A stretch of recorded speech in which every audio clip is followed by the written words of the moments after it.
നമസ്കാരം. പ്രധാന വാർത്തകൾ. ഇന്നും കുറയില്ല, മുന്നറിയിപ്പിൽ മാറ്റം. 11 ജില്ലകളിൽ തീവ്ര മഴ മുന്നറിയിപ്പ്. അടുത്ത 3 മണിക്കൂറിൽ കേരളത്തിലെ വിവിധ ജില്ലകളിൽ കേന്ദ്ര കാലാവസ്ഥാ വകുപ്പ് ഓറഞ്ച് അലർട്ട് പ്രഖ്യാപിച്ചു. തിരുവനന്തപുരം, കൊല്ലം, പത്തനംതിട്ട, ആലപ്പുഴ, കോട്ടയം, ഇടുക്കി, എറണാകുളം, തൃശൂർ, മലപ്പുറം, കോഴിക്കോട്, കണ്ണൂർ ജില്ലകളിലാണ് കേന്ദ്ര കാലാവസ്ഥാ വകുപ്പ് ഒറ്റപ്പെട്ട ഇടങ്ങളിൽ തീവ്രമഴ പ്രവചിക്കുന്നത്. ജില്ലകളിൽ ഒറ്റപ്പെട്ട ഇടങ്ങളിൽ മഴയ്ക്കൊപ്പം മണിക്കൂറിൽ 50 കിലോമീറ്റർ വരെ വേഗത്തിൽ ശക്തമായ കാറ്റിനും സാധ്യതയുണ്ട്. അതുകൊണ്ട് തന്നെ ജാഗ്രത പാലിക്കണമെന്നും കാലാവസ്ഥാ വകുപ്പിന്റെ മുന്നറിയിപ്പിൽ പറയുന്നു. മറ്റെല്ലാ ജില്ലകളിൽ അടുത്ത 3 മണിക്കൂറിൽ ഒറ്റപ്പെട്ട ഇടങ്ങളിൽ ശക്തമായ മഴയാണ് പ്രവചിക്കുന്നത്. ജാഗ്രതയുടെ ഭാഗമായി ഈ ജില്ലകളിൽ യെല്ലോ അലർട്ട് പ്രഖ്യാപിച്ചിട്ടുണ്ട്.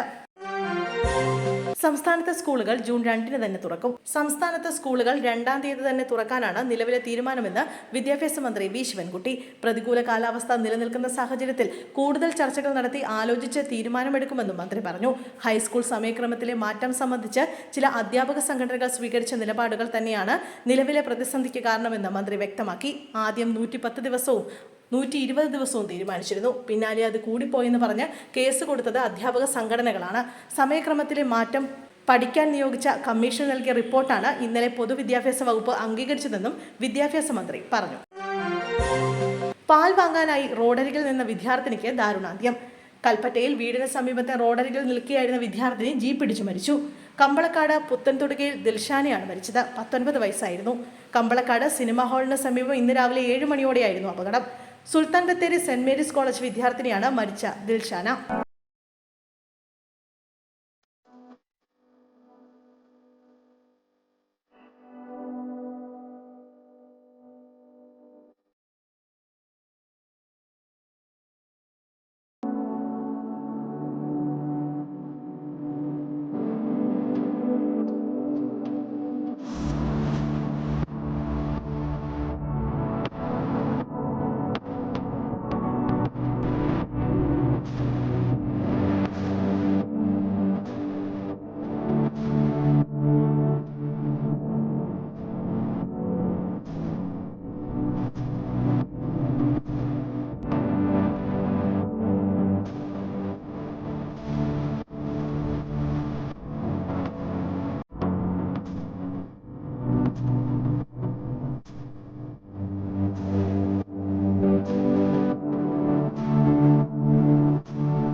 ഹരിപ്പാട് മത്സ്യബന്ധനത്തിന് പോയ യുവാവ് വള്ളം മറിഞ്ഞു മരിച്ചു. ഹരിപ്പാട് പള്ളിപ്പാട് സ്വദേശി സ്റ്റീവാണ് മരിച്ചത്. ഒപ്പമുണ്ടായിരുന്ന 2 സുഹൃത്തുക്കൾ നീന്തി രക്ഷപ്പെട്ടു. ഇന്ന് പുലർച്ചെയായിരുന്നു അപകടം. കഴിഞ്ഞ ദിവസമായിരുന്നു ഇവർ മത്സ്യബന്ധനത്തിനായി വള്ളമെടുത്ത് കടലിലേക്ക് പോയത്. തുടർന്നുണ്ടായ ശക്തമായ കാറ്റിൽ വള്ളം മറിയുകയായിരുന്നു. സതീശൻ നയിക്കുന്ന UDF-ലേക്കില്ല. നിലമ്പൂരിൽ മത്സരിക്കാനുമില്ല. ഇനി അങ്ങാടിയിൽ കാണും.